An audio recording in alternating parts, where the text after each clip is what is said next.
오늘 본문의 제목 말씀으로 여호와께서 재판장이 되소서라는 제목으로 함께 말씀을 살펴보고자 합니다. 여러분의 인생의 주도권은 누구에게 있다고 생각하십니까? 인생의 주도권이라 하면 내 인생은 내가 사니까 나에게 있다, 이렇게 생각할 때가 많이 있습니다. 그리고 또 가정의 주도권은 누구에게 있을까요? 가정에서 누가 힘 있는 자냐, 이렇게 어떤 사람이 힘 있는 자일까 찾아보면 TV 리모컨을 쥔 자가 힘 있는 자인 것 같습니다. 그래서 저희 어머니는 2,000원이 나오는 프로그램을 트시면 아버지는 화는 내시지만 정작 방에 들어가셔서 휴대폰으로 TV를 보시는 걸 보면서 우리의 주도권은 어머니께 있구나, 이런 생각을 좀 해봤습니다. 실제로 주도권을 쥐는 것은 인생을 살 때나 어떤 사회에서 사회생활을 할 때나 굉장히 중요한 일입니다. 주도권을 쥐었을 때 어떤 것들을 행할 수 있냐 없냐가 정해지기 때문에 그렇습니다. 그런데 오늘 본문의 말씀을 살펴보면 인생의 주도권을 자기가 쥐지 않고 다른 이에게 넘기는 사람이 나옵니다. 그 사람은 바로 다윗입니다. 그 다윗이 어떠한 삶을 살았는지를 우리가 함께 살펴봄으로써 우리의 인생의 주도권을 누구에게 넘겨드려야 하는지를 함께 고민해 보는 시간이 되면 좋겠습니다. 우리가 계속해서 사무엘상을 살펴보고 있는데요. 다윗은 골리앗과의 싸움 이후에 이스라엘 백성들의 민족적인 영웅이 됩니다. 그러자 사울은 다윗을 질투하기 시작합니다. 대표적으로 사울이 다윗을 질투할 수밖에 없었던 이유는 사무엘상 18장 7절에 나오듯이 우리가 잘 아는 노래입니다. 사울이 죽인 자는 천천히요, 다윗이 만만이로다, 이렇게 한 그 노래가 사울은 질투심을 느낄 수밖에 없었고 다윗을 죽여야 되겠다고 생각을 들게 만듭니다. 사울은 골리앗을 죽인 다윗에게 맞달을 주기로 약속이 되어져 있었습니다. 그런데 그 다윗에게 맞달 미갈을 주기가 싫었는지 블레셋 사람의 포피 100개를 가져오라고 말합니다. 그러면 내가 딸을 주겠다, 이렇게 말합니다. 이 말인 즉슨 죽으러 가라, 이 말입니다. 그런데 그때 다윗은 그 명령에 순종하였고 블레셋 사람의 포피를 200개나 가져옵니다. 사울의 모든 명령을 수행했던 다윗이 나타날 때마다 사울은 더 약이 올랐고 다윗을 더욱 죽여야 되겠다고 마음을 먹기 시작합니다. 그런데 더 화가 나는 것은 사울의 아들인 요나단이 다윗과 맹세하며 다윗을 도와주기 시작합니다. 그래서 사울은 도저히 견디지 못하고 다윗을 더욱 핍박하기에 나섭니다. 사무엘상 23장에 보면 사울은 다윗을 쫓아 군사들을 이끌고 뒤쫓고 있는 장면이 나옵니다. 그러다가 다윗이 엔게디 광야에 있다는 사실을 알게 되었고 사울은 그 즉시 온 이스라엘에서 택한 사람 3,000명을 거느리고 다윗을 잡으러 갑니다. 가장 잘 싸우는 사람, 사람을 가장 잘 죽일 수 있는 사람 3,000명을 데리고 엔게디 광야로 다윗을 죽이러 떠납니다. 다윗은 절체절명의 순간에 놓이게 되었습니다. 그런데 그렇게 이제 막 급하게 쫓아갔는데요, 사울이 갑작스럽게 쫓아가던 것을 멈춥니다. 그리고 오늘 우리가 읽지는 않았지만 오늘 24장 3절을 보면 사울이 굴에 들어가는 것을 볼 수 있습니다. 사울이 굴이 보이자 뒤를 보러 들어간다, 이렇게 말하면서 갑자기 굴 속에 들어가는 것을 볼 수 있습니다. 이게 무슨 말일까 좀 살펴볼 필요가 있는데요. 여기에서 뒤를 보러 들어간다는 말은 이제 우리가 오늘날 말로 화장실에서 큰일을 본다는 의미입니다. 군대를 이끌고 사람을 죽이러 가는 그 마당에 갑자기 배가 아파서 화장실에 큰일을 보러 들어간다. 이게 있을 수 없는 일이고 갑자기 이런 일이 나타나는 것은 굉장히 신묘막측한 일일 수밖에 없습니다. 그런데 그 굴에 들어갔더니 다윗이 그 굴 안에 있었습니다. 이 사실은 다윗뿐만 아니라 다윗과 함께 있었던 장수들이 알게 되었습니다. 그래서 다윗과 다윗 주위에 있던 그 사람은 사울을 죽여야 하나 말아야 하나 이런 고민들을 하기 시작했을 겁니다. 그런데 먼저 말을 꺼낸 사람들은 다윗의 사람들이었습니다. 사울을 당장 죽이십시오. 여호와께서 당신에게 기회를 주셨습니다. 그러니 다윗 당신이 좋은 대로 그에게 행하십시오. 오늘이 바로 당신이 받은 모든 핍박을 갚을 그날입니다. 하나님께서도 다윗을 보호하시고 지키고 있다는 것을 보여주는 것만 같은 그 증거가 바로 여기에서 나타나고 있습니다. 그때 다윗은 즉시 일어나서 칼을 휘두릅니다. 그 칼을 휘두르자 무언가 잘려 나갑니다. 그것이 무엇이었습니까? 사울의 머리가 아니었고 사울의 겉옷 자락을 조금 베었습니다. 자기를 죽이러 온 사람의 머리를 베지 않는 것, 옷자락을 조금 자르는 것, 이것은 나의 인생에 중요하게 온 기회를 걷어차버리는 행동이었습니다.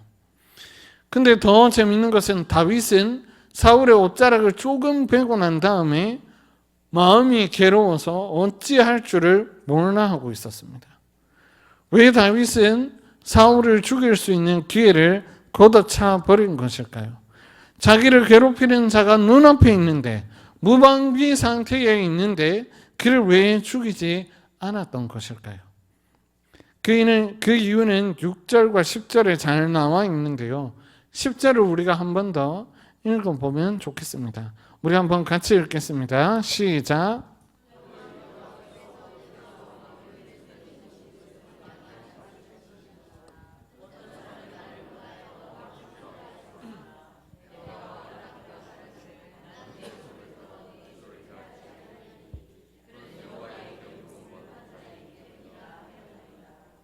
이 이야기는 다윗이 사울에게 하는 이야기입니다.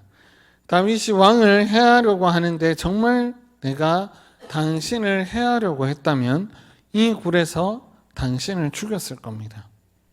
그리고 어떤 사람들은 나를 권하여서 당신을 죽이라고도 했습니다. 그러나 나는 그렇게 하지 않았습니다. 왜냐하면 당신은 여호와의 기름 부음을 받은 자이기 때문에 그렇습니다. 나는 당신의 겉옷자락만 베었기에 죄가 나에게 없습니다. 그것을 당신도 아십니다. 왕께서는 나를 해하려 했지만 나는 왕을 해하지 않고 범죄하지 않았습니다. 이것이 다윗의 말이었습니다. 다윗은 사울에게 복수하지 않았습니다. 왜냐하면 사울은 여호와께서 기름 부어 세우신 왕이기 때문입니다. 그런데 우리가 앞서 살펴봤지만 여호와 하나님께서 사울을 왕으로 세우신 것을 후회한다는 말을 들었습니다. 앞에 사무엘상 15장에서 그 이야기를 우리는 이미 들었습니다. 그러면 사울을 진짜 여호와 하나님께서 다윗에게 넘기신 게 아닐까요? 다윗은 여호와 하나님의 의도를 제대로 파악하지 못한 게 아닐까요? 아닙니다. 다윗은 여호와 하나님의 의도를 잘 알았습니다.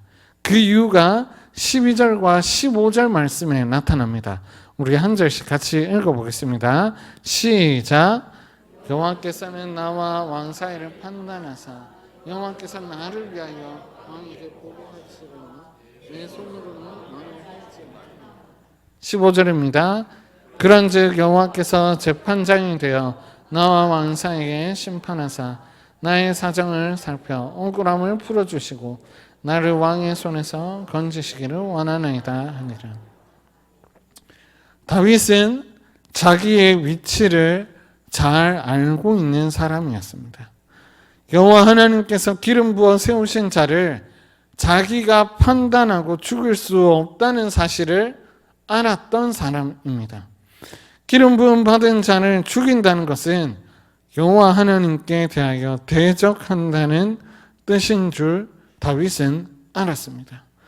그리고 자기를 도우시는 여호와 하나님을 경험하고 있었고 여호와 하나님께 이 사실을 모두 맡겨드리기로 작정한 것입니다. 여호와 하나님을 신뢰하며 그분께서 사울의 손에서 건지시기를 기다리고 있었던 것입니다. 사자와 곰의 손에서 건지셨던 것처럼 골리앗의 손에서도 건지셨던 것처럼 사울의 손에서도 건지시고 억울함을 풀어주실 분이 여호와 하나님이신 것을 굳게 믿고 있었던 것입니다. 다윗이 이 말을 마치자마자 18절과 19절을 보면 사울이 이렇게 말합니다. 네가 나를 선대한 것을 알겠다. 여호와 하나님께서 나를 너의 손에 넘기셨는데 나를 죽인 것을 내가 알겠다. 이게 말이 되지 않는 일인데 너는 그 일을 해냈구나. 여호와 하나님께서 너에게 선으로 갚으시기를 진심으로 원한다. 사울도 안 것입니다. 자기가 다윗의 손에 죽을 뻔했다는 사실을 알았습니다. 그리고 그는 그때 다윗이 이스라엘을 구원할 진정한 왕이 될 것을 그때 분명하게 알았습니다. 그래서 20절과 21절에 이렇게 말하고 있습니다. 우리 같이 한번 읽어보겠습니다. 시작. 보라, 나는 네가 반드시 왕이 될 것을 알고 그런즉 너는 내 후손을 끊지 아니하며 내 아버지의 집에서 내 이름을 멸하지 아니할 것을 이제 여호와 내게 맹세하니라. 사울은 다윗이 기름 부음 받은 것을 알았습니다. 그리고 그가 악을 악으로 갚지 않고 여호와 하나님께 판단하는 위치를 내어드리며 여호와 하나님을 왕으로 섬기는 것을 보며 다윗이 진짜 이스라엘을 세워갈 왕이 될 것을 알았던 것입니다. 그래서 그는 진심으로 말하기를 이스라엘 나라가 내 손에서 견고하게 설 것을 기원하고 있습니다. 그리고 한 가지 부탁하는데요. 자기의 후손이 끊어지지 않고 아버지 기스의 집에서 자기의 이름이 멸하지 않도록 부탁합니다. 여호와의 이름으로 맹세하여 꼭 지켜줄 것을 다윗에게 부탁합니다. 그러자 다윗은 그 부탁을 들어주겠다 약속하였고 훗날에 사울의 자손이었던 무비보셋을 거둬들여서 왕의 식탁의 자리에 앉히게 되는 것을 보여줍니다. 이러한 것을 통해서 여호와 하나님께 주도권을 내어드린 다윗이 어떠한 삶을 살았는지를 우리는 확인할 수가 있는 겁니다. 그리고 오늘 다윗의 이야기를 통해서 인생의 주도권을 누구에게 맡겨야 하는지를 보여주는 굉장히 중요한 이야기임을 우리는 알 수 있었습니다. 여호와 하나님께서 재판장이 되실 때에 인생의 주도권을 여호와 하나님께 맡길 때에 여호와 하나님께서 자기 백성을 돌보시고 도우시고 건진다는 그 사실을 우리는 오늘 본문을 통해서 알 수가 있었습니다. 그런데 여호와 하나님께 주도권을 내어주는 것은 굉장히 어려운 일입니다. 그 이야기가 어디에 나오냐면 창세기 3장에 보면 그 이야기가 잘 나타납니다. 여호와 하나님께서 아담과 하와를 만드시고 그 땅을 다스릴 대리 통치자, 왕으로 세우셨습니다. 그리고 그들에게 한 가지만 지키면 그 나라를 영원토록 다스리도록 약속해 주셨습니다. 그런데 여호와 하나님께서 재판장이신 것을 그들은 알았지만 창세기 3장에 보면 자기도 재판장이 되려고 했던 것입니다. 창세기 3장 5절 말씀입니다. 우리 같이 한번 읽어보겠습니다. 시작. 너희가 그것을 먹는 날에는 하나님과 같이 되어 선악을 알 줄 하나님이 아심이니라. 범죄하는 장면에서 사탄이 하와를 꼬시는 장면입니다. 하와를 꼬시고 하와는 아담을 유혹했습니다. 그 장면에서 자세히 살펴보면 그들은 하나님과 같이 선악을 판단하는 자리에 앉고 싶어 했던 것입니다. 그렇게 선악을 알게 하는 나무 열매를 먹고 인생의 주도권을 자기 스스로 쥐고 타락하게 된 것입니다. 아담뿐만 그렇겠습니까? 사울도 마찬가지입니다. 사울 왕도 자기가 다스리는 그 나라의 주도권을 자기가 쥐고 싶었던 겁니다. 온 땅을 다스리는 멋진 왕으로서, 강력한 힘을 가진 자로서 여호와 하나님을 제껴버리고 자기가 그 나라의 왕이 되어서 그 나라를 다스리고 싶었던 겁니다. 하나님의 자리에 자기가 앉고 싶었던 겁니다. 그랬던 아담과 사울 왕은 어떻게 되었습니까? 하나님의 진노를 받아 죽음을 경험하게 되었습니다. 이것은 우리가 잘 알고 있는 사실입니다. 우리도 세상을 살아가면서 선택하거나 판단해야 할 일이 우리에게 많이 주어집니다. 그럴 때마다 우리가 선택할 때마다 우리가 느끼는 부담감은 이루 말할 수 없습니다. 그리고 억울한 일을 당할 때면, 세상으로부터 쫓겨다닐 때면 그때는 그 억울함을 풀고자 우리가 우리 인생의 주도권을 쥐고 이렇게 저렇게 해보려고 합니다. 그럴 때마다 사탄은 우리에게 유혹합니다. 너희가 잘 판단하여서 세상 가운데서 성공하고 억울한 일도 풀어라. 하나님께서 너희에게 선악을 판단하게 맡기지 말고 너가 그 자리에 앉아서 선악을 판단하고 선택하라고 우리에게 유혹하고 있습니다. 하나님께서 우리를 보호하시고 돌보신다는 사실은 매주 말씀을 통해서 우리는 익히 들어 알고 있습니다. 그럼에도 불구하고 우리 주위에 아무도 도움을 주고 있는 이가 없다고 생각될 때 사탄의 유혹이 아주 달콤해서 그 유혹에 넘어갈 때가 많이 있습니다.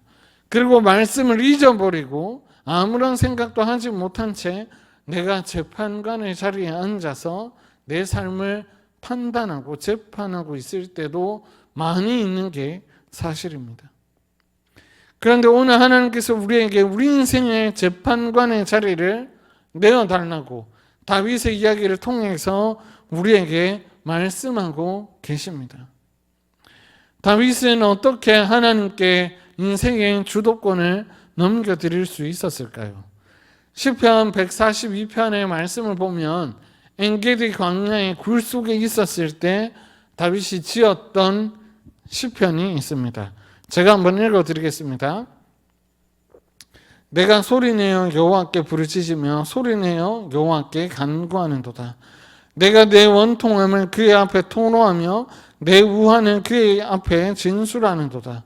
내 영이 내 속에서 상할 때에도 주께서 내 길을 아셨나이다.